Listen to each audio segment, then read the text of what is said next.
नारायणं नत्वा पूर्णबोधादिकान् गुरून् कुर्मः श्रीकृष्णगीतायाः भाष्याद्युक्तार्थसङ्ग्रहम्.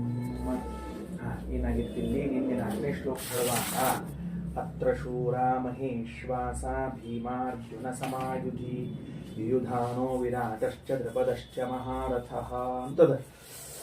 ಇದಕ್ಕೆ ಹೇಳುವಾಗ ರಾಯರೇನು ಬರ್ದಾರ ಎಂಬುದನ್ನು ನೋಡಿಬಿಟ್ಟಿವಿ. ಮಹಾರಥಃ ಅಂತನ್ನೋದು ಪ್ರತ್ಯೇಕವಾಗಿ ಅನ್ವಯಿಸಬೇಕು ಅಂತ ಹೇಳಿದ್ದೀವಿ. ಯುಯುಧಾನನಿಗೂ ಅನ್ವಯಿಸಬೇಕು, ವಿರಾಟನಿಗೂ ಅನ್ವಯಿಸಬೇಕು, ದ್ರುಪದನಿಗೂ ಅನ್ವಯಿಸಬೇಕು. ಇವರೆಲ್ಲರೂ ಮಹಾರಥಿಕರು ಅಂತ. ಇಲ್ಲಿ ಭೀಮಾರ್ಜುನ ಸಮಾಯುಧಿ ಅಂತನ್ನುವಾಗ ಭೀಮಸೇನ್ ದೇವರು ಯಾರು ಅನ್ನೋದಕ್ಕೆ ಶ್ರೀಮದಾಚಾರ್ಯರು ಮಹಾಭಾರತ ತಾತ್ಪರ್ಯ ಹೇಳಿದ 12ನೇ ಅಧ್ಯಾಯದ 54ನೇ ಶ್ಲೋಕದಲ್ಲಿ 12:54 ಹೇಳ್ತಾರೆ. ಸವಾಯುರೇವಾ ಭವದತ್ರ ಭೀಮ ನಾಮಾ ಭೃತಾಮಾ ಸಕಲಾಗಿ ಯಸ್ಮಿನ್ ಸ ವಿಷ್ಣುನೇಶೇನ ಯುತಃ ಸದೈವ ನಾಮ್ನಾ ಸೇನೋ ಭೀಮಸೇನಸ್ತತೋಸೌ. ವಿವರಣೆ ಕೊಟ್ಟಿದ್ದಾರೆ ಶ್ರೀಮದಾಚಾರ್ಯ. ಯಾಕೆ ಅವಂಗ ಭೀಮಸೇನ ಅಂತ ಕರೀತಾರಂತ. ಸಹ ವಾಯುರೇವ ಅಭವತ್ ಅತ್ರ. ಆ ವಾಯುದೇವರೇ ಇಲ್ಲಿ ಬಂದ್ರು. ಹೆಂಗ ಭೀಮನಾಮ, ಭೀಮ ಎಂಬ ಹೆಸರಿನಿಂದ. ಏನ್ ಹಂಗಂದ್ರೆ ಅಂದ್ರೆ ಭೃತಾಹ ಮಾಹ ಯಸ್ಮಿನ್ ಸಹ ಭೀಮಃ. ಹೇಳು ಶಬ್ದ ಹೇಳು. ಭೃತಾಹ ಮಾಹ ಯಸ್ಮಿನ್ ಸಹ ಭೀಮಃ. ಯಸ್ಮಿನ್ ಯಾರಲ್ಲಿ ಸಕಲಾಹ ಮಾಹ ಭೃತಾಹ ಎಲ್ಲಾ ಪ್ರಮಾಣಗಳು ಮನೆ ಮಾಡಿಕೊಂಡಿವೆಯೋ ಅವನನ್ನ ಭೀಮ ಎಂದು ಕರೆಯಬೇಕು. ಎಲ್ಲಾ ಜ್ಞಾನ ಪೂರ್ಣ ಮನೆ ಮಾಡಿಕೊಂಡದ. ಮಾಹ ಮಾಹ ಅಂದ್ರೆ ಜ್ಞಾನ ಅಥವಾ ಪ್ರಮಾಣಗಳು. ಭೃತಾಹ ಧರಿಸಲ್ಪಡುವುದು. ಭೃತಾಹ ಮಾಹ ಸಕಲಾಹ ಮಾಹ ಎಲ್ಲಾ ಪ್ರಮಾಣಗಳು ಯಾರಲ್ಲಿ ಮನೆ ಮಾಡ್ಕೊಂಡು ಕೂತ್ಬಿಟ್ಟಾವೋ ಅವ ಏನಾಗ್ಯಾನ? ಭೀಮ ಆಗ್ಯಾನ. ಮತ್ತ ಸೇನ್ ಹೆಂಗ ಅಂದ್ರ ವಿಷ್ಣುನ ಈಶೇನ ಯುತಃ ಸದೈವ ಸಹ ನಾಮ್ನಾ ಸೇನಃ ಭೀಮಸೇನ ಸ್ತತೋಸೌ. ಇನ ಅಂದ್ರೆ ಸ್ವಾಮಿ. ಇನ ಅಂದ್ರೆ ಸ್ವಾಮಿ. ಯಾರ ಸ್ವಾಮಿ? ಪರಮಾತ್ಮ. ಸಹಿತಃ ಇನಃ ಸೇನಃ ದೇವರಿಂದ ಕೂಡಿಕೊಂಡಿದ್ದಾನೆ. ಸೊ ಭೀಮಶ್ಚಾಸೌ ಸೇನಶ್ಚ ಭೀಮಸೇನಃ ಅಂತ ಬಿಡಿಸ್ಬೇಕು. ಇನೇನ ಸಹಿತ ಸೇನಃ ಭೀಮಶ್ಚಾಸೌ ಸೇನಶ್ಚ ಭೀಮಸೇನಃ. ಎಲ್ಲಾ ಪ್ರಮಾಣಗಳು ಇವನ ತಲೆ ತುಂಬಿಕೊಂಡಿವೆ. ಆ ಪ್ರಮಾಣ ಪ್ರತಿಪಾದ್ಯನಾದ ಭಗವಂತ ಇವನಲ್ಲಿ ಇದ್ದಾನ ಅನ್ನೋದಕ್ಕಾಗಿ ಇವನಿಗೆ ಭೀಮಸೇನ ಎಂದು ಹೆಸರು. ಇನ್ನ ಅರ್ಜುನ ಸಮಾಯುಧಿ ಅಂದ್ರೆ ಅರ್ಜುನ ಅಂದ್ರೆ ಯಾರು ಅಂದ್ರ ಅದೇ ಮಹಾಭಾರತ 12ನೇ ಅಧ್ಯಾಯದ 98 ಹಾಗೂ 99ರಲ್ಲಿ ತತಃ ಪ್ರಜಜ್ಞೆ ಸ್ವಯಮೇವ ಶಕ್ರಃ. ಸ್ವತಃ ಇಂದ್ರದೇವರು ಹುಟ್ಟಿ ಬಂದ್ರು. ಸಚ ಅರ್ಜುನೋ ನಾಮ. ಆದ್ರೆ ನರಾಂಶಯುಕ್ತ. ವಿಶೇಷ ಏನು ಅಂದ್ರೆ ಶೇಷಾವೇಶ ಉಳ್ಳವನಾಗಿದ್ದಾನೆ ಅರ್ಜುನ. ಇದು ಹೇಳುವುದೇ ಇಲ್ಲ. ಬರೀ ಇಂದ್ರಾಂಶ ಅಂತ ಹೇಳ್ತೀವಿ. ಶೇಷಾಂಶಯುಕ್ತನಾಗಿದ್ದಾರೆ ಸಾಲೋದಿಲ್ಲ. ಶ್ರೀಮದಾಚಾರ್ಯ ಅಂತಾರೆ ವಿಷ್ಣು ಆವೇಶಿ. ಭಗವಂತನ ಆವೇಶ ಉಳ್ಳವನಾಗಿದ್ದಾನೆ ಅರ್ಜುನ. ಬಲವಾನ್ ಅಸ್ತ್ರವೇತ್ತ. ಮಹಾಬಲಿಷ್ಠನಾಗಿದ್ದಾನೆ, ಅಸ್ತ್ರವೇತ್ತ ಆಗಿದ್ದಾನೆ. ಇದು ಮಾಮೂಲಿ. ಅಂದ್ರೆ ಇಂದ್ರದೇವರಲ್ಲಿ ಶೇಷದೇವರು ಜೊತೆಗೆ ಪರಮಾತ್ಮನ ಆವೇಶ. ನರನ ಅಂಶ ವಿಷ್ಣುವಿನ ಆವೇಶ. ಶೇಷಾಂಶದ ಒಳಗಡೆಗೆ ವಿಷ್ಣುವಿನ ಆವೇಶ ಇದ್ದರೆ ಬಂದು ಹೋಗ್ತಿರ್ತದೆ. ಅಂಶ ಕೊಂತಂಕ ಇರ್ತದೆ. ಸರಿನಾ? ಇನ್ನು ಮುಂದ ಯುಯುಧಾನ ಅಂತದ. ಯಾರವ ಯುಯುಧಾನ ಅಂತ ಕೇಳಿದ್ರೆ ಶ್ರೀಮದಾಚಾರ್ಯರು 11ನೇ ಅಧ್ಯಾಯದ 232 233ನೇ ಶ್ಲೋಕದಲ್ಲಿ ಹೇಳುವಾಗ ಏನಂದಾರ? ಅಭೂತ್ ಶಿನಿರ್ನಾಮ ಯದು ಪ್ರವೀರ. ಶಿನಿ ಅಂತ ಒಬ್ಬ ಯಾದವ ಶ್ರೇಷ್ಠ ಇದ್ದ. ಶಿನಿ ಅಂತ ಅವನ ಹೆಸರು. ತಸ್ಯಾತ್ಮಜ ಸತ್ಯಕ ಆಸ. ಅವನ ಮಗ ಒಬ್ಬ ಸತ್ಯಕ ಅಂತಿದ್ದ. ಅವನ ಮಗ ಶಿನಿ ಅನ್ನೋ ಒಬ್ಬ ಯಾದವ ಶ್ರೇಷ್ಠ. ಅವನ ಮಗ ಸತ್ಯಕ ಅಂತ ತಿಳ್ಕೊಂಡು ಅವನ ಮಗನೇ ಯುಯುಧಾನ ಅಂತ ಹೆಸರವನಿಗೆ. ಯಾರವ ಅಂತ ಕೇಳಿದ್ರೆ ಕೃಷ್ಣ ಪಕ್ಷ. ಕೃಷ್ಣ ಪಕ್ಷಕ್ಕೆ ಅಭಿಮಾನಿ ದೇವತೆ ಏನಿದ್ದಾನಲ್ಲ ಅವನೇ ಯುಯುಧಾನ ಎಂಬ ಹೆಸರಿನಿಂದ ಯಾದವರಲ್ಲಿ ಅವತಾರ ಮಾಡಿದ್ದಾನೆ ಅಂತ ಶ್ರೀಮದಾಚಾರ್ಯ ತಿಳಿಸ್ತಾರೆ. ಕೃಷ್ಣ ಪಕ್ಷಾಭಿಮಾನಿ ದೇವತಾ. ಹೌದು. ಶಿನಿಯ ಮೊಮ್ಮಗನಾಗಿ ಸತ್ಯಕನ ಮಗನಾಗಿ ಹುಟ್ಟಿ ಬಂದು ಯುಯುಧಾನ ಅಂತ ಹೆಸರಿನಿಂದ ಇದ್ದಾನ. ಕೃಷ್ಣ ಪಕ್ಷ ಅಭಿಮಾನಿ ಹೆಸರು ಯುಯುಧಾನ ಅಂತಾನೆ. ಹೌದು. ಅಲ್ಲಲ್ಲ. ಕೃಷ್ಣ ಪಕ್ಷ ಯುಯುಧಾನಾಭಿಧೇಯ. ಕೃಷ್ಣ ಪಕ್ಷ ಇದ್ದಾನ. ಕೃಷ್ಣ ಪಕ್ಷಾಭಿಮಾನಿ ದೇವತಾ. ಅವ ಯಾರು ಅಂತ ಹೇಳಿಲ್ಲ. ಇಲ್ಲ, ಹೆಸರು ಹೇಳಿಲ್ಲ. ಗರುತ್ಮತೋಂಶೇನ ಯುತೋ ಬಭೂವ. ಗರುಡ ದೇವರ ಅಂಶದಿಂದ ಕೂಡಿದ್ದದ. ಎಸ್ ಸಮ್ಮಹೋ ನಾಮ ಮರುತ್ತದಂಶ. ಸಮ್ಮಹ ಎಂಬ ಮರುತ್ತೇನಿದ್ದಾನಲ್ಲ ಅವನ ಅಂಶದಿಂದ ಕೂಡಿದವನಾಗಿದ್ದಾನ. ಚಕ್ರಸ್ಯ ವಿಷ್ಣುಶ್ಚ ಅಂಶ. ಭಗವಂತನ ಚಕ್ರದ ಅಂಶದಿಂದ ಕೂಡಿಕೊಂಡಿದ್ದಾನ. ಅವ ಯುಯುಧಾನ ಅಂತ ಹೆಸರು ಅಂತ ಹೇಳ್ತಾ ಇದ್ದಾರೆ ಶ್ರೀಮದಾಚಾರ್ಯ. ಎಷ್ಟು ಸಂಶೋಧನೆ ಮಾಡ್ಬೇಕು ಆಚಾರ್ಯ. ನಮ್ಮ ಲೆಕ್ಕಕ್ಕೆ ಅರ್ಥ ಆಗ್ಲಿಕ್ಕೆ ಹಂಗಿಡೋ ಕಟ್ಟ ಅವ್ರಿಗೆಲ್ಲ ಚುಟಕ ಪುಟಕ ಛಳ ಛಳ. ಅದಕ್ಕೆ ಕೃಷ್ಣ ಪಕ್ಷಾಭಿಮಾನಿಯಾದವನು ಯುಧಾನ ಎಂಬ ಹೆಸರಿನವನು, ಶಿನಿಯ ಮೊಮ್ಮಗ, ಸತ್ಯಕನ ಮಗ, ಗರುಡನ ಅಂಶದಿಂದ ಕೂಡಿಕೊಂಡಾನ, ಸಂವಹ ಎಂಬ ಮರುತ್ತಿನ ಅಂಶದಿಂದ ಕೂಡಿಕೊಂಡಾನ, ವಿಷ್ಣುವಿನ ಚಕ್ರಾಂಶದಿಂದ ಕೂಡಿಕೊಂಡಿದ್ದಾನೆ ಅಂತ ಯಾದವ ಯುಧಾನ ಅಂತ ಕರೀತಾರೆ. ಇನ್ನು ವಿರಾಟ. ವಿರಾಟ ಯಾರು ಅಂತ ಕೇಳಿದ್ರೆ ವಿಧಾತೃ ಗಾಯಕ ಮರುತ್ಸುಯೋ ವಿವಹೋ ನಾಮ. ಹಹ ಅಂತ ತಿಳ್ಕೊಂಡು ಹೇಳಿ ಒಬ್ಬ ಗಂಧರ್ವ. ಹಹ ಹೂಹು ಅಂತಂತಿರ್ತೀವಲ್ಲ, ಹಹ ಎಂಬುವಂತಹ ಬ್ರಹ್ಮದೇವರ ಮನೆಯಲ್ಲಿ ಗಾಯಕನಾಗಿದ್ದ ಗಂಧರ್ವನೇ ಏನಾಗಿದ್ದಾನ, ವಿರಾಟ ಎಂಬ ಹೆಸರಿನಿಂದ ಅವತಾರ ಮಾಡಿದ್ದಾನೆ. ಅವನಲ್ಲಿ ವಿವಹ ಎಂಬ ಮರುತ್ತಿನ ಅಂಶ ಅದ. ಇಂದ ಸಂವಹ ಹೇಳ್ಯಾರ, ಈ ವಿವಹ ಹೇಳಿದ್ದಾರೆ. ಅಲ್ಲೇ ಮುಂದೆ ಏನಂತಾರೆ ಇದು? ಇದು ಅಲ್ಲೇ ಮುಂದಿಂದ ಇಲ್ಲ, ಇದು ಸ್ವಲ್ಪ ಮೊದಲು 11ನೇ ಅಧ್ಯಾಯದ 72ನೇ ಶ್ಲೋಕದಾಗ.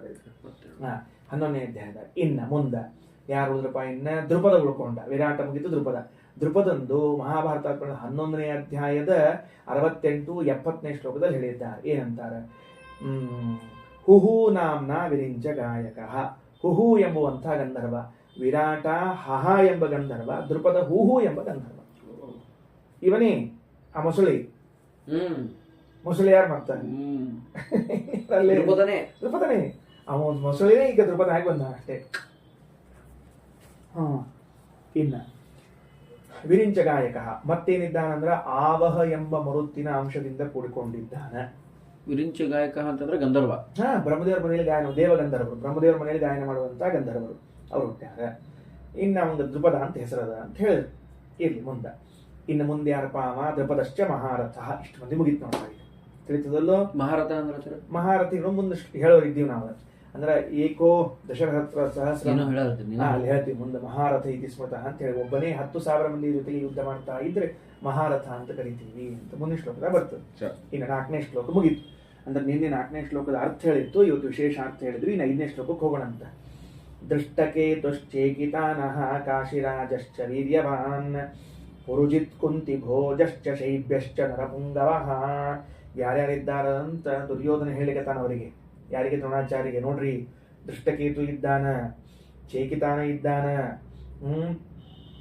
ಆಮೇಲೆ ಕಾಶಿರಾಜ ಇದ್ದಾನ, ಪುರುಜಿತ್ ಇದ್ದಾನ, ಕುಂತಿಭೋಜ ಇದ್ದಾನ, ಶೈಬ್ಯ ಇದ್ದಾನ ಅಂತ ತಿಳಿದುಕೊಂಡು ಹೇಳ್ತಾ ಇದ್ದಾರೆ. ಸರಿ, ಅದಕ್ಕೆ ತಾತ್ಪರ್ಯ ಶ್ರೀಮದ ವಿವೃತ್ತಿ. ವೀರ್ಯವಾನಿತಿ ವಿಶೇಷಣಂ. ವೀರ್ಯವಾನ್ ಅಂತ ತಿಳ್ಕೊಂಡು ಯಾರ್ದೋ ಹೆಸರು ಅನ್ಕೋಬೇಡ್ರಿ. ಕಾಶಿರಾಜಶ್ಚ ವೀರ್ಯವಾನ್ ಅಂತ ತಿಳ್ಕೊಂಡು ವೀರ್ಯವಾನ್ ಎಂಬುದು ಕಾಶಿರಾಜನಿಗೆ ವಿಶೇಷಣ.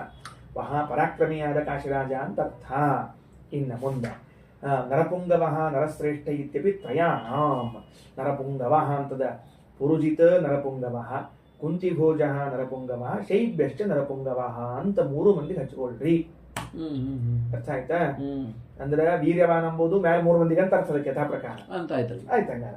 ಅಂದ್ರೆ 4ನೇ ಶ್ಲೋಕದಲ್ಲಿ ಮಹಾರಥಃ ಯುಯುಧಾನಃ, ಮಹಾರಥಃ ವಿರಾಟಃ, ಮಹಾರಥಃ ದ್ರುಪದಶ್ಚ. 5ನೇ ಶ್ಲೋಕದಲ್ಲಿ ವೀರ್ಯವಾನ್ ದೃಷ್ಟಕೇತು, ವೀರ್ಯವಾನ್ ಚೇಕಿತಾನಃ, ವೀರ್ಯವಾನ್ ಕಾಶಿರಾಜಶ್ಚ.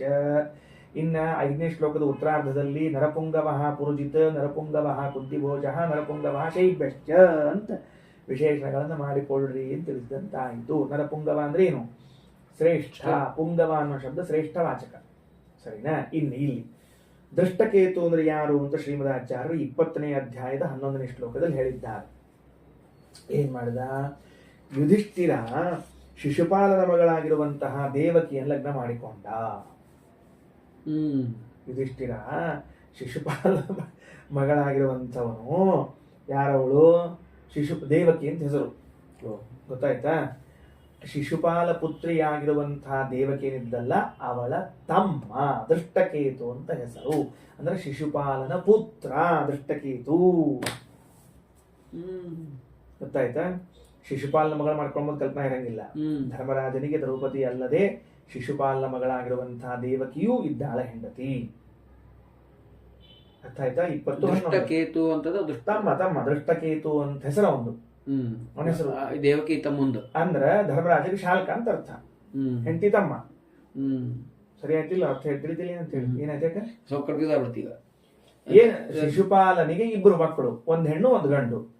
ಹೆಣ್ಣನ್ನ ಧರ್ಮರಾಜನಿಗೆ ಮದುವೆ ಮಾಡಿಕೊಟ್ಟಾನ. ಅವನ್ ತಮ್ಮನೇ ಯುದ್ಧಕ್ಕೆ ನಿಂತ್ಕೊಂಡು. ದೇವಕಿ ಧರ್ಮರಾಜನ ಹೆಂಡತಿನ? ಹೌದು. ಅಕ್ಕಿಗೂ ದೇವಕಿ ಅಂತ ಹೆಸರು. ಕೃಷ್ಣನ ಅಮ್ಮಗೆ ಹೆಂಗ ದೇವಕಿ ಹೆಸರು. ಧರ್ಮರಾಜನ ಹೆಂಡತಿ ತಮ್ಮ. ಹೆಂಡತಿ ತಮ್ಮ. ಶಿಶುಪಾಲನ ಮಗ. ಸ್ಪಷ್ಟ ಆಯ್ತು. ಏನಿಲ್ಲ, ದೇವಕಿ ಇಲ್ಲ, ದೇವಕಿ ಎಂಬ ಹೆಸರು ಕೃಷ್ಣನ ತಾಯಿಗೆ ಇದ್ದಂತೆ ಶಿಶುಪಾಲನ ಮಗಳಿಗೂ ಇದೆ. ಶಿಶುಪಾಲಗ ದೇವಕಿ ಮೌಶಿ ಆಗ್ಬೇಕು. ಕೃಷ್ಣನ ಅಮ್ಮ ಶಿಶುಪಾಲನಮ್ಮ ಅಕ್ಕ ತಂಗಿಯಂದರು, ಮೌಶಿ ಮಕ್ಕಳವರಿಬ್ರು. ಶಿಶುಪಾಲನ ನೋವು ಯಾರಿಗ? ಶಿಶುಪಾಲನಕ್ಕೆ ಹೆಸರು ರಾಜಾದಿದೇವಿ ಅಂತ ಇರ್ಬೇಕಿ ಹೆಸರು. ಅಕ್ಕಿ ಮತ್ತು ದೇವಕಿ ಇಬ್ರು ಅಕ್ಕ ತಂಗಿಯಂದ್ರವರು. ಅಥವಾ ವಸುದೇವನ ವಸುದೇವನ ತಂಗಿ ದೇವಕಿ ತಂಗಿ ಅಲ್ಲ, ಕೃಷ್ಣನ ಅಪ್ಪನ ತಂಗಿ ಸ್ವಾದರತ್ತಿ ಅಲ್ಲ, ಸಹ ದೇವಕಿ ಅಂದ್ರೆ ಕೃಷ್ಣನವ್ವ. ಅಲ್ಲೋ, ಕೃಷ್ಣನ ಅಪ್ಪ ಶಿಶುಪಾಲಗ ಸೋದರ ಮಾವ, ಉಲ್ಟಾ. ಓಕೆ, ಅಕ್ಕನ ತಮ್ಮ, ಅಮ್ಮನ ತಮ್ಮ. ಅಮ್ಮನ ತಮ್ಮ, ಅಮ್ಮನ ಅಣ್ಣ. ಅಣ್ಣವ ಈ ಶಿಶುಪಾಲನಮ್ಮ ರಾಜಾದೇವಿ ಅಂತ ಇದ್ದಾಳೆ. ಅವ್ರ ಅಣ್ಣ ಯಾರು ಅಂದ್ರೆ ಕೃಷ್ಣನ ಅಪ್ಪ ವಸುದೇವ. ಅಷ್ಟೇ ವಿಷಯ. ಸೋದರ ಮಾವ ಹಿಂಗ. ಈಕಿ ಸೋದರತ್ತಿ ಮಗ ಇವ. ಕೃಷ್ಣಗೆ ಸೋದರತ್ತಿ ಮಗ ಇವ. ಸೋದರತ್ತಿ ಮಗ ಶಿಶುಪಾಲ. ಹೌದು ಕರೆಕ್ಟ್. ಮಹರ್ಷಿ ಮಕ್ಕಳಲ್ಲ, ಸೋದರತ್ತಿ ಮಕ್ಕಳು. ಗೊತ್ತಾಯ್ತಿಲ್ಲೋ? ಕೃಷ್ಣನ ತಾಯಿಗೂ ದೇವಕಿ ಅಂತ ಹೆಸರದ, ಹಂಗ ಶಿಶುಪಾಲನ ಮಗಳಿಗೂ ದೇವಕಿ ಅಂತ ಹೆಸರದ. ತನ್ನ ಮಗಳನ್ನ ಧರ್ಮರಾಜ ಕೊಟ್ಟು ಲಗ್ನ ಮಾಡಿದ್ದ. ಅದು ಲಗ್ನ ಆಗೋಯ್ತು. ಈಗ ಆ ಶಿಶುಪಾಲಗ ಒಬ್ಬ ಮಗ ಇದ್ದ, ಅವ ದೃಷ್ಟಕೇತು ಅಂತ ಅವನ ಹೆಸರು. ಅರ್ಥಾತ್ ಇಲ್ಲಿಗ ಸರಿ. ಅವ ಯಾರು ಅಂದ್ರೆ ಅನುಹ್ಲಾದ. ಪ್ರಹ್ಲಾದರಾಜರ ತಮ್ಮಂದಿರು ಅನುಹ್ಲಾದರೆ ದೃಷ್ಟಕೇತು ಎಂಬ ಹೆಸರಿಂದ ಬಂದಿದ್ದಾರೆ. ಸವಿತುಶ್ಚ ಅಂಶಯುಕ್ತ. ಸವಿತೃ ಸೂರ್ಯನ ಅಂಶದಿಂದ ಕೂಡಿಕೊಂಡವನು, ಅದಕ್ಕೆ ದೃಷ್ಟಕೇತು ಅಂತ ಹೆಸರು. ಇನ್ನ ಚೇಕಿತಾನ ಅಂತಿದ್ದಾನೆ. ಪ್ರವಹ ನಾಮಕ ವಾಯುದೇವರೇ ಚೇಕಿತಾನ ಎಂಬ ಹೆಸರಿಂದ ಬಂದಿದ್ದಾರೆ. ಮರುದೇವತೆಗಳಲ್ಲಿ ಪ್ರವಹ ಅಂತ ಬರ್ತಾರೆ, ಅವರೇ ಚೇಕಿತಾನ ಅಂತ. ಇನ್ನು ಶೈಬ್ಯ ಅಂತ ಯಾರಿದ್ದಾರೆ ಅಂದ್ರೆ ರುಭು ಎನ್ನುವಂತಹ ದೇವತೆಗೆ ಶೈಬ್ಯನಾಗಿದ್ದಾನೆ. ಮುಗಿತು. ಉಳಿದವರು ಯಾರ ಹೆಸರು ಹೇಳಿಲ್ಲ ಶ್ರೀಮದಾಚಾರ್ಯ. ಇಲ್ಲ, ನಮ್ಗೆ ಗೊತ್ತಿಲ್ಲ. ದೃಷ್ಟಕೇತುಶ್ಚೇಕಿತಾನಃ ಕಾಶಿರಾಜಶ್ಚ ವೀರ್ಯವಾನ್ ಪುರುಜಿತ್ ಕುಂತಿ ಭೋಜಶ್ಚ ಶೈಬ್ಯಶ್ಚ ನರಪುಂಗವಃ. 5ನೇ ಶ್ಲೋಕ ಮುಕ್ತಾಯವಾಯಿತು. ಶ್ರೀಕೃಷ್ಣ ವಸ್ತು.